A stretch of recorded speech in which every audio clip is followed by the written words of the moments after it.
Bonjour, bienvenue, je m'appelle Judith et vous êtes sur la chaîne Cordial Couture. Aujourd'hui, nous allons regarder un autre patron de la Coupe d'Or.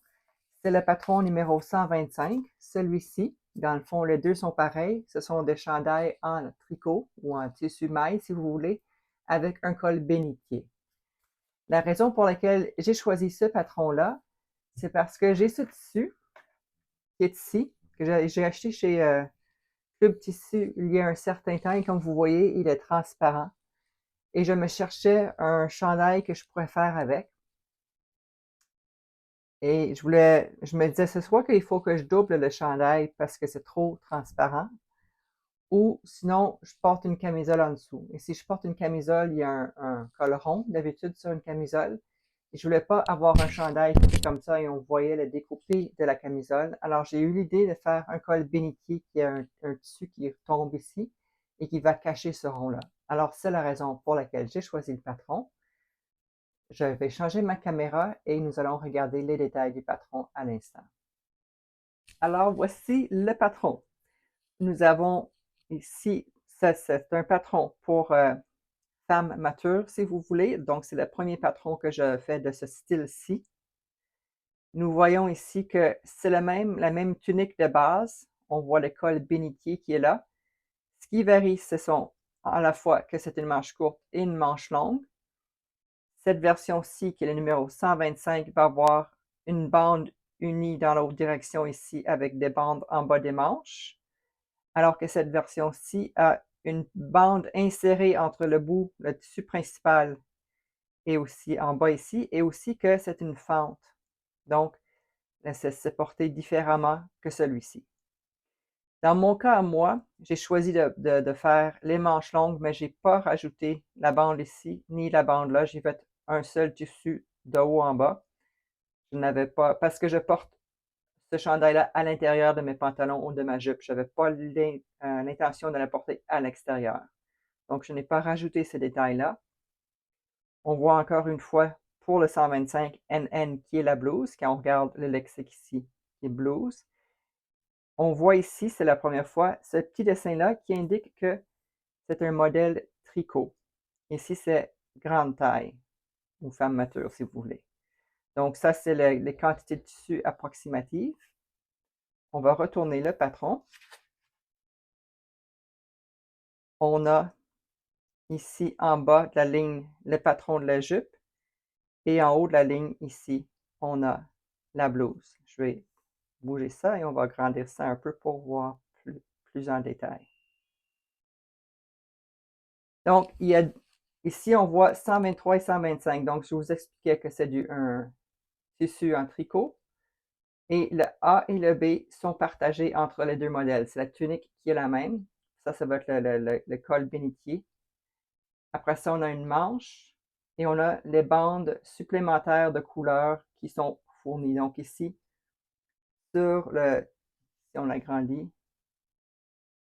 ça c'est la bande pour le 123 qui va sur la manche parce qu'on se souvient qu'ici sur la manche, on a une bande qui est insérée entre le tissu principal et le bout de la manche. Et ici, ça c'est le 125, c'est cette blouse-ci qui a une bande à la fin. Fait que si on veut rajouter les bandes, ça c'est les morceaux. Ici, c'est écrit CA, ça veut dire approximativement. J'ai appris ça depuis ma première blouse où j'avais la manchette où j'avais fait tel quel 38 cm et la manchette était trop petite. J'ai depuis appris que CA, ça veut dire à peu près. Donc, quand on a CA, il faut le mesurer en fonction de notre bras à nous. Et le 7 cm est fixe. Donc ici, ils ne disent pas CA. Fait que c'est toujours 7 cm de hauteur. Mais ça peut changer en fonction de notre gabarit. Comme je vous disais, parce que je n'ai pas fait ces détails de finition-là, je n'ai pas découpé ces morceaux-là. On remonte à la manche. Ici, encore une fois, ils disent, si vous faites la manche 123, c'est ici que vous allez mettre la pièce G. Vous allez couper et mettre la pièce G, que je n'ai pas fait. Je vous rappelle que pour la manche, on prend le tour de poitrine, la mesure du tour de poitrine pour faire tracer notre patron. Ça, c'est le droit fil. Et cette petite ligne ici est très importante, c'est le centre de la manche qui doit se raccorder à la couture de l'épaule. élevé, il faut aussi le tracer parce que ça veut dire que c'est le devant de la manche. Donc, le tracer sur le patron et sur le tissu pour s'assurer qu'on mette la manche droite et gauche du bon bord. Donc ça, c'est la manche. Moi, je l'ai faite telle quelle, j'ai pas coupé. Ça fait une manche à peu près jusqu'au coude pour moi. On va se déplacer au A ici. Ici, on voit VM, ça veut dire que c'est le milieu devant. Et cette ligne pointillée-là indique qu'on va placer le patron sur le pli du tissu. Donc, il n'y a pas de couture sur le devant. Ça va être sur le pli et ça fait un seul morceau.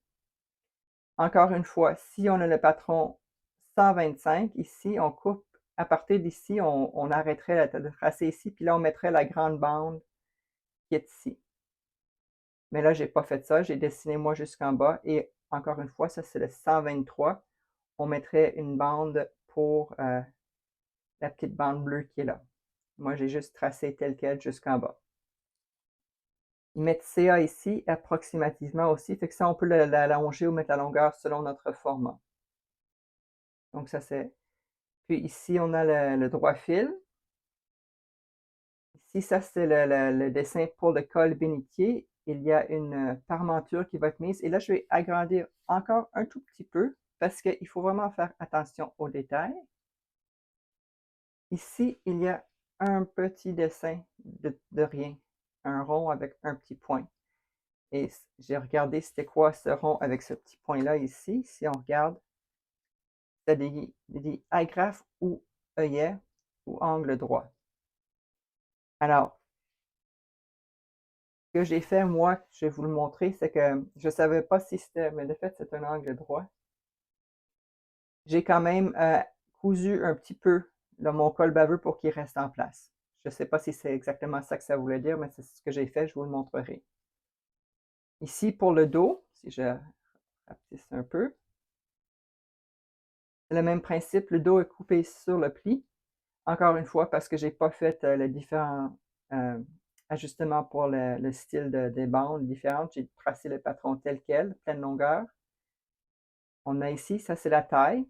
Donc là où il y a le petit point habituellement, ça indique la ligne avec la taille, par rapport aux autres en dessous, que c'est pour mettre le détail.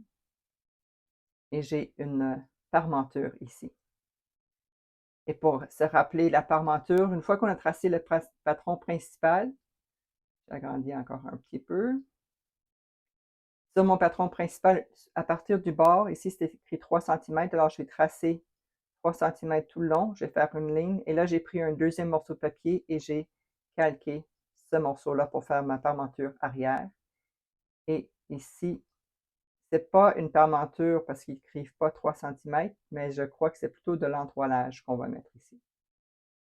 Je me suis, pardon, je n'ai pas là, ici, ici c'est écrit parmenture ou entoilage. J'ai eu beaucoup de difficultés à faire le col bénitier. Je vais vous montrer comment moi je me suis pris, je me suis trompé.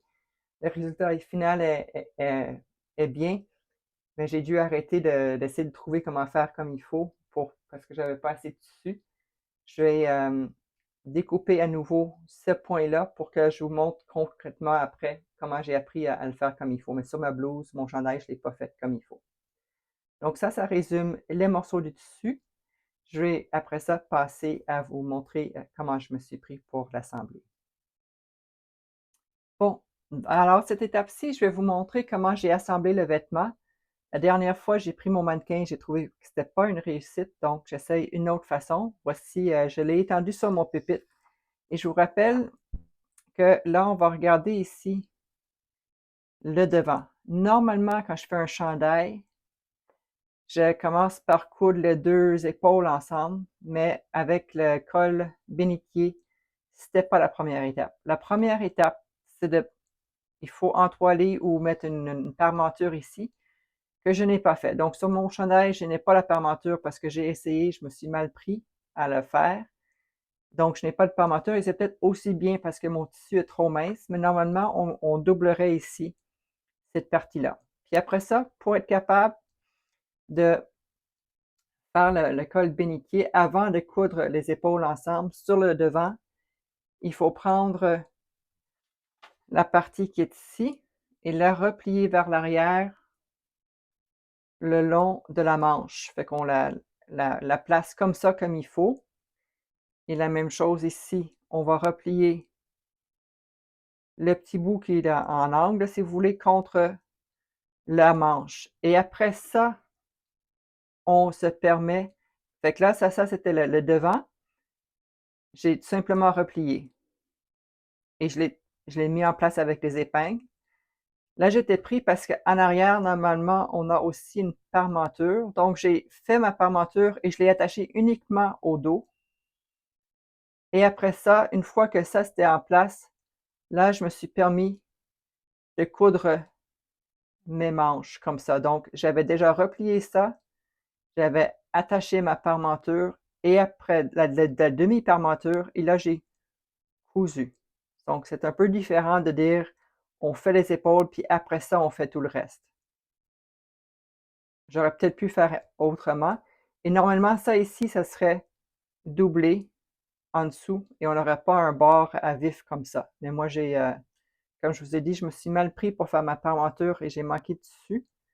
Donc, c'est ça qui fait que le col est baveux.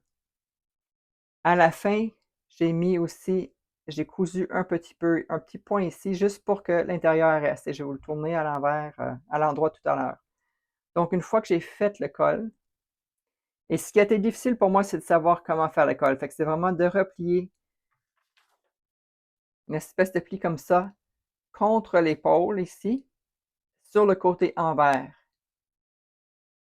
Parce que même si on fait ça, le tissu va être en avant une fois qu'on l'a fini, là, mais c'est qu'il faut qu'on mette ça, puis on l'attache vers l'arrière. Une fois que j'ai fait ça, mes épaules, j'ai encore fait mes coutures sur le côté. Avant de mettre les manches ou de finir, je l'ai enfilé pour essayer. Et après ça, les manches, c'est tout simple et j'ai fini le bord comme ça. J'ai une cover stitch, donc j'ai pu faire finir mes bords avec la cover stitch en bas aussi. J'ai fini avec ma cover stitch. Si vous n'avez pas de cover stitch, vous pouvez prendre une aiguille double et la finir. Donc, je vais juste retourner le chandail. Voici le chandail à l'endroit. Dans le fond, pour les manches, le reste, c'est standard. Mais ce qui nous intéresse, c'est le col baveux. Donc, on voit ici que j'ai ma parmenture. Je l'ai cousu un peu en arrière ici pour que ça reste plat. Et là, j'ai mon col baveux qui est attaché en dedans. Mais lorsqu'on le porte, il tombe comme il faut. Et j'ai attaché aussi un peu plus. J'ai fait une autre couture pour que l'intérieur ici reste en place, pour que ça ne retrousse pas du fait que je n'ai pas de parmenture. Mais normalement, ça serait doublé. Alors voilà, je vais enfiler le vêtement et vous montrer le résultat final.